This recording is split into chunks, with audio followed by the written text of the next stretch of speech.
Staviour had grown up in what was a once sleepy gnome burrow, unseen by the larger folk of the Sword Coast. Her family had taught her in the ways of illusion and concealment, however all of the tricks were not enough to evade a wandering band of kobolds. While her family were running out of the escape tunnels, deep anger built up. As Death's granddaughter once said, "Don't get afraid, get angry." She picked up part of a broken crate to use as a makeshift shield and swung wildly, all the while spouting curses at the invaders. Whether it was skill or beginner's luck, Staviour was finally able to repel the kobold attack by standing her ground in the tunnels to her home while her family escaped. Although the kobolds fled to live another day, she was ever since praised as a hero of the people. Unfortunately for our hero, she was picked up by the Nautiloid while out trying to tame an elk in the forest a few miles from her home.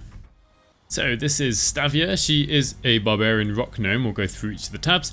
So she is a folk hero. She's a champion of the common people, which gives her proficiency in animal handling and survival, which is good because gnomes in the lore are usually quite friendly with animals, befriend them. Sometimes some of them can even speak to animals. And survival, she lives out kind of in the wild, so also makes sense for her background. She's a rock gnome, not a forest gnome though, which gives her constitution +1, dark vision, and proficiency, well actually expertise in history. Also, very importantly for this build, advantage on intelligence, wisdom and charisma saving throws. The whole point of this build is kind of to be as defensive as possible, do as well as you can with saving throws, but also her armor class won't be too low hopefully by the end. So her class is a barbarian, which gives her proficiency in strength and constitution saving throws and shields and weapons and light and medium armor. And she gets to rage and has unarmored defense, which is actually quite useful when we look at her items. For the skills that I've chosen for her, I've chosen nature and perception. Nature because she has lived among nature, so it goes with her background. And perception because she heard the kobolds coming. And then for abilities, it's very spread out in terms of stats. Not my usual starting stat of 16 in the attacking stat. We've gone for 14 for each of the physical stats, 12 for intelligence, 10 for wisdom and 12 for charisma, because we want as many bonuses to saving throws as possible, and hopefully the Helmet of Autonomy will work as intended and we'll get a +2, which is her proficiency, plus advantage. Here we are at level 2. We get probably one of the most important features for this build. We get danger sense. You have advantage on dexterity saving throws against traps, spells and surfaces. That doesn't give us advantage on every single dexterity saving throw, but it is most, and so even from level 2, barbarians have proficiency in strength and constitution saving throws, and now advantage on dexterity saving throws on pretty much every dexterity throw. And because we're a gnome, we have advantage on intelligence, wisdom and charisma saving throws, and we are going to be increasing these saving throws as we go through the game, leveling up and with the items that we get.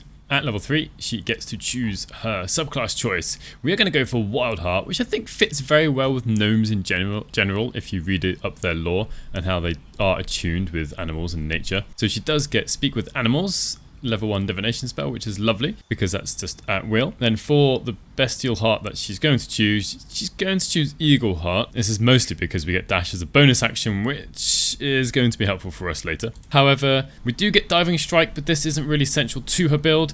It is more the dash as a bonus action that she will be wanting to use. And we're finally at level 4. She isn't going to change away from Eagle Heart, and the feat she's going to pick is one I have very rarely picked myself. She's going with Shield Master. So she gets a +2 bonus to dexterity saving throws when wielding a shield. That's alright, she will be wielding a shield. She isn't at the moment. She does have the Everburn Blade, but that will soon be changing. And if a spell forces you to make a dexterity saving throw, you can use your reaction to shield yourself and diminish the effect's damage, which is nice. Though there aren't a huge number of spells that force damage on dexterity saving throws. Quite a lot are constitution saving throws at the moment. However, it's nice when it happens. So yeah, she's going for Shield Master, 1 to force her to wear a shield to increase her armor class, and secondly to help with the dexterity saving throw bonuses. I do realise, and I've said myself in the past, that if you're going to be kind of going for a more optimized build, I'd almost certainly want to put up dexterity or even strength by 2, because having +1 to dexterity also helps with her armor class, her initiative, her ranged weapon attacks and her dexterity saving throws. But we're going for a more themed build. We're going to be going with the whole she fought the kobolds off with a shield, so she's going to be a shield master rather than going for the more optimized play.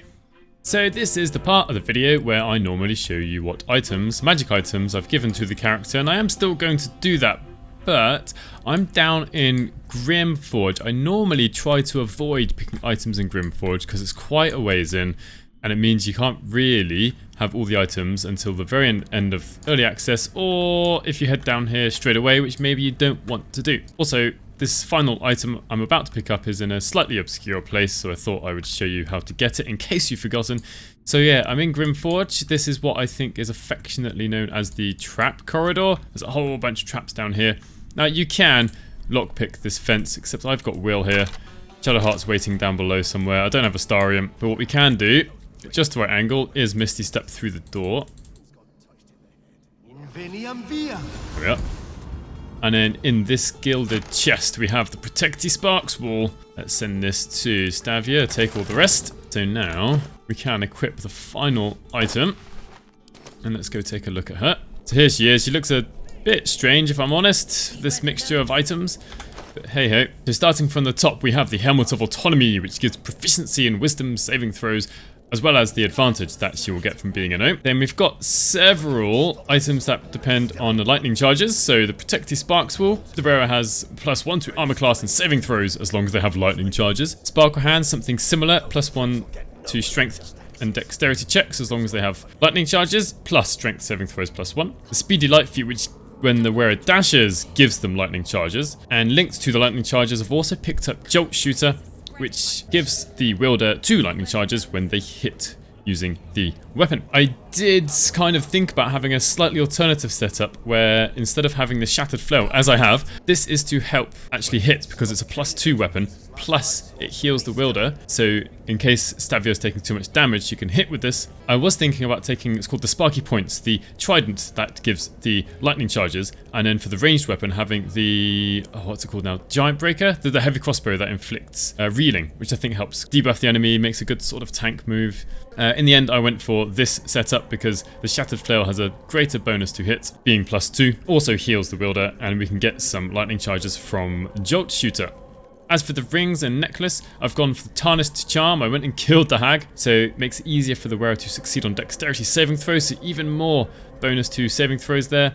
And then 2 rings that give resistance to 2 different types of damage because I'm not a bear barbarian, I'm a barbarian. And then the real Sparky Sparks Wall, forgot about that earlier, gives everyone 1 extra armor class. Plus, if we build up enough lightning charges, we can use this aura to help deal damage all around. She can't equip a lyre, she didn't actually go and get proficiency. But as a gnome, actually she did start with the music box, which if you double click, you might be able to hear the music in the background. Just down by the river. So the idea here is perhaps if you know you're going to start a fight, you start with Jolt Shooter to give yourself some lightning charges from the beginning. Enter Rage, and then you start dashing around to give yourself lightning charges, and then either hitting things, getting in the way of people, or activating the lightning aura. So I'm gonna give this a go. I've kind of come straight down to Grimforge. I've skipped pretty much all of the Underdark by being invisible and just jumping down here. I'm gonna start off maybe in the fight here against Nier. And hopefully I can show off some saving throws. So if I'm going to try and give extra kind of defense slash saving throws to Staviour here, it's a really good idea to have Shadowheart around, or somebody with the arcane staff. What's it called again? Let me just double check. Not Corellin's Grace. Yeah, the Staff of Arcane Blessing, which grants an extra 1d4 to saving throws. So I'm going to go ahead and just use the normal bless. Try and get it on the 3 people who'll be attacking. If I can hit with this, ooh, we'll have a go. Anyway, try and get some lightning charges to begin with. You Miss. Let's just attack. Let's just start it. We'll see what happens. Oh, she goes first. That's very lucky. With the bonus action, we're going to go into Rage. We'll worry about lightning charges on the next round. And we're going to go in with just a normal attack. We may as well reckless attack. No time for mercy. There we are. Get a bit of health, though that doesn't help right now. And one thing about this build, and well, barbarians in general, obviously it's nice to have a high strength. I would love to have 20 strength. Since I've spread my stats out, I can't have a high strength. But with a +2 weapon and with advantage when we want it, we've still got a decent chance to hit, 88%. And this armor class is fairly average. Yeah, 16. 16 isn't even that low. It's fairly high as things go in early access. And I don't even have any lightning charges yet. So it'll be an extra +1 to hit once we have lightning charges. Look at all these enemies stacking up now. Right. Oh no. It's a shame that concentration's been broken. That's a lot of attacks, isn't it? Look at that. Critical hit. Great. All from one single person. Right, what are we going to do? Well, we're going to see what happens on Staviour's next turn. Alright, so it is now Staviour's next turn, so I can dash as a bonus action. Which gave me 3 lightning charges, and before I go and do anything else, I just want to go and look at all of the saving throw bonuses now. So for strength, we've got proficiency +2, strength +2, sparkle hands +1, and sparks wall armor +1. Dexterity, we've got a +5, plus we've got advantage on most of these saving throws. Constitution is +5, charisma is +2 with advantage, wisdom is +3 with advantage, and intelligence is +2 with advantage, which is pretty cool. And now that I've got some lightning charges, I've got a 60% chance to hit. The previous Duergar went invisible up that way somewhere. So I can go with Reckless Attack, bring it up to 84% chance. Plus, we get 1 extra damage from the lightning charge, which is nice. Things aren't going so well. The Duergar cast a bunch of things over here, not near the one person I want them to cast upon, just to see how well that she does. So I've got a couple of choices here. Because I'm raging, I could shove... Gonna move here anyway. I could try and shove this stone guard off the side, and with rage we get advantage on that. Or what I'm gonna try is get some more lightning charges, and then if I can find out where it is, all the way over there, because there are quite a few enemies quite close to each other, I'm gonna use lightning aura. So I'm gonna move in the middle of them all, as many as I can. Yeah, Lae'zel's been taken over. Try this.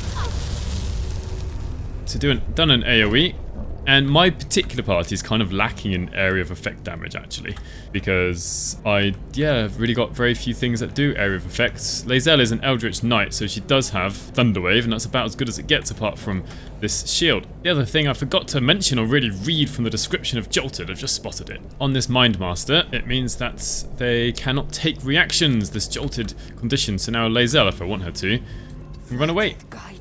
At least people around here. While she has this aura up, while Staviour has this aura up, she could actually run past anyone she wants to avoid having any reactions against her.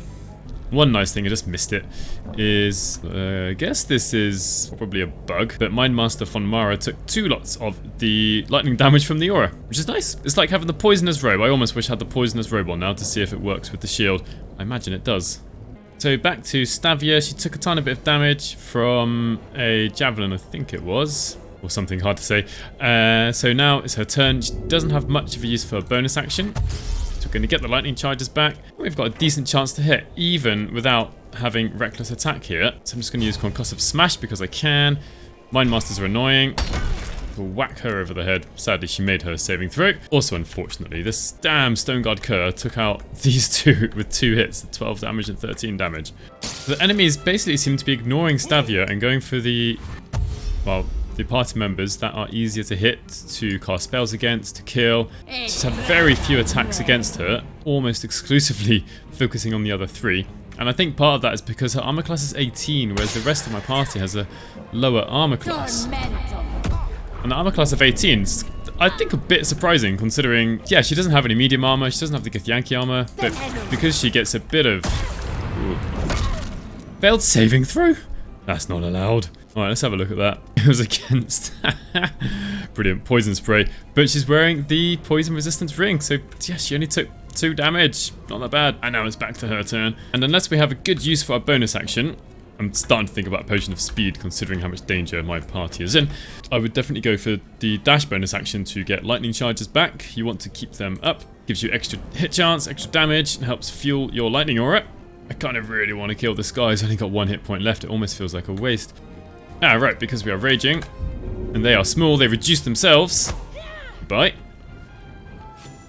And as a Mindmaster, they are very, very dangerous. And since we're here, it's a shame I can't use Diving Strike. I haven't been able to get up anywhere high yet.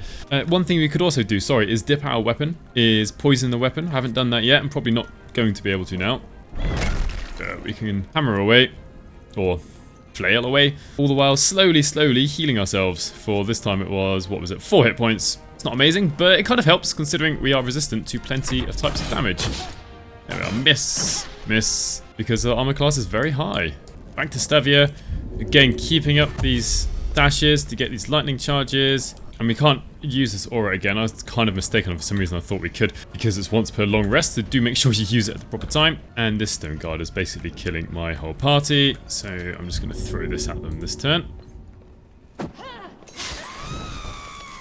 My party isn't doing so well. I mean, it's pretty hard to fight against an enemy who does 2 critical hits in a row, does 47 damage all in one go, being this barbarian here. So I imagine that Staviour is going to be the last one to fall down to these evil Duergar. Anyway, no matter. We'll be fine. We'll get these extra lightning charges, so whoever we hit is going to take an extra 1d8 lightning damage. I could, of course, tried to make enemies wet to increase their damage done from the lightning damage. Let's focus on one at a time. There we are. We're all going to be attacking Staviour now, who's tanking hits like a champ. So that is going to be possible. Those reckless attacks. Now, I'd say they're not playing fair because they're level 5. They're getting 2 attacks per turn. Ooh, can't stop that either. Poor Sergeant Thrin. So, I'm getting my ass kicked. Let's do this, shall we? Bonk. Gives me some experience back. Now, I've got quite a high chance to hit. I'm going to see if I can shove Thud at some point. Ooh, he's got Wrath.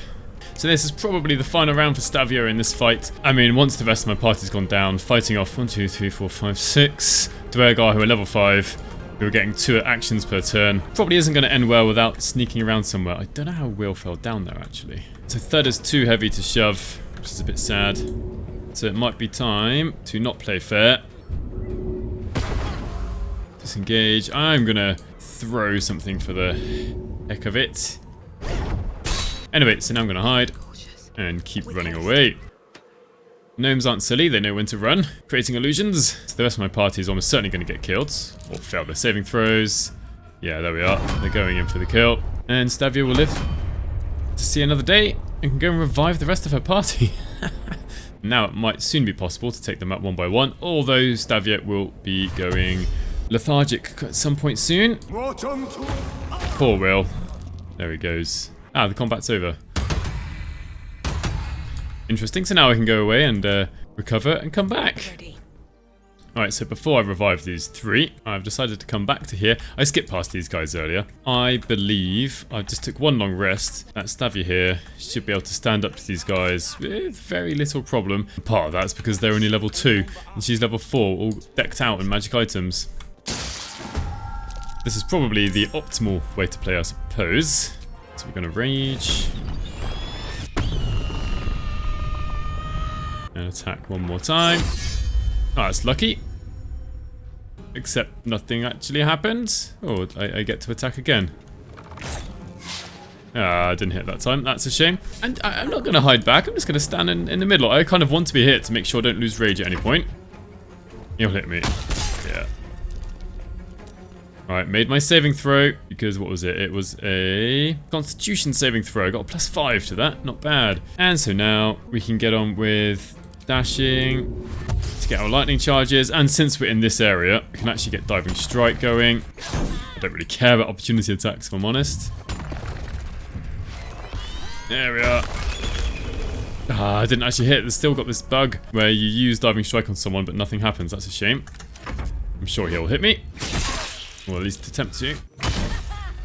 4 damage, no problem. This is the benefit of being a barbarian and raging. We're taking half damage from bludgeoning, piercing, and slashing damage. There is one downside, of course. At low hit points, the sleep spell can, of course, put us to sleep. So yeah, I'm not hiding away, just in their faces. I'm going to reckless attack now because I want to make sure I actually hit them. Let's go for Tammin. Oh, I rolled a 1 on 1d8. That's sad. We're going to go back to, I don't know, Concussive Smash. Nah, let's just go for Reckless Attack. Heal ourselves a little bit. 6, pretty good actually. And dash, should have dashed first, never mind. And we'll just wait here. And just for the sake of it, let's do this. Reckless Attack here. I guess I can dash, no real downside to doing that. It means I can get up here, just going to be jolted. And then when it's time, I'll just Eagle Strike down to there, I think. Oof, that was lucky. tricky. So sometimes it seems to do 2 lots of damage, sometimes just 1. I can't quite tell when it's going to do 1 lots of the lightning damage from the aura or 2 lots. Oh, why not? Why not reckless attack? 94%. Perfect. The arrow of acid's quite a good thing here. So quite interestingly, it said shield master block. I made a saving throw against arrow of acid, but there's no damage done. Oh, that's quite interesting. I thought it was only going to be against spells. Do I have any arrows of acids? Oh, I've got an acid vial. What about? I'm sure I had 1. Right, target hits by the explosion potentially take an extra 1d4 acid damage. I didn't take that because I passed my saving throw. Yeah, it's not going to work, is it? Right. Just a bit sad. So I can take some damage by doing this. Not the end of the world. There we are, 2 damage. Not really that worried. And just to make sure we do try and keep rage, do throw something. Gonna throw an axe. Hopefully it hits, not a great chance. Wait, look at that. 6, and then 2 because of the rage. Oh, this is interesting. 1 from having lightning charges, and then an extra rage damage. Yeah, it's strange. I'll take it though. I'll take it. I'm gonna come up here and give him a whack. I don't need to do anything special here. Critical hit at the end, nice. Oh, look at that, 15 on 2d8, that was great. Alright, so I've shown you 2 fights now, one which was less than ideal, and one which was kind of made for this character in a way, just because they're lower level. But I think the point here is that with the lightning charges, her armor class is good, 18. It's not the best, but it's pretty good. And she's got very good saving throws overall. So we've either got advantage on saving throws, or we've got efficiency and a high stat in the stat. So we get a good bonus to the saving throws. We've got a few resistances. While raging, we've got lots of resistances. And we've got all of these lightning charge items working together to give what I think is quite a nice barbarian. Let me know what you think. This obviously isn't a barbarian that deals loads of damage. They are supposed to be a bit more defensive, and I'm sure there are better ways of becoming defensive. I mean, becoming a bear barbarian would then give you resistance to all damage besides psychic, which is, you know, not that bad. So give me your suggestions. If you made it this far, please do consider subscribing. Thank you very much for watching. I didn't really get to use speak with animals, and hopefully I'll see you in the next one. Oh, look at that. We get a gnome thing here, because Gimblebok is a gnome. Oof, +1 charisma. Perfect. In we go.